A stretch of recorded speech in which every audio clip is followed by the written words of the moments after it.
দলের নিজস্ব মতামত থাকতেই পারে।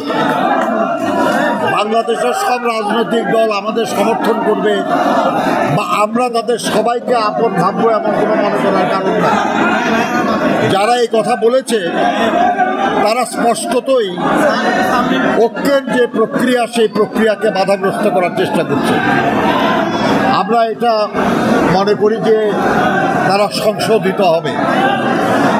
আমরা বিএনপি বরাবরই স্বৈরাচারের বিরুদ্ধে ঐক্যবদ্ধ আন্দোলনের নেতৃত্ব দিয়েছি। তারা সেই ঐক্যবদ্ধ আন্দোলনের প্রক্রিয়া ছিলেন। আরও অনেক রাজনৈতিক দল ছিল।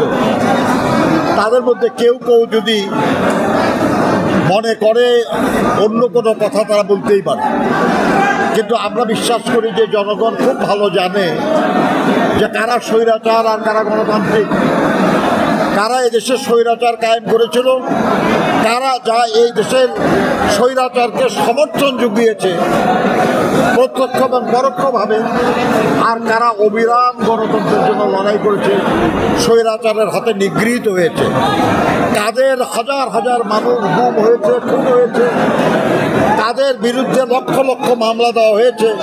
এটা তো জনগণ জানে, জনগণ দেখেছে। তারা গণতন্ত্রের জন্য আক্রোশী এবং জনগণ জানে। কাজে অন্য কোনো রাজনৈতিক দল কোনো কথা বলবে আর সেটা জনগণ গ্রহণ করবে আমরা এটা মনে করি না।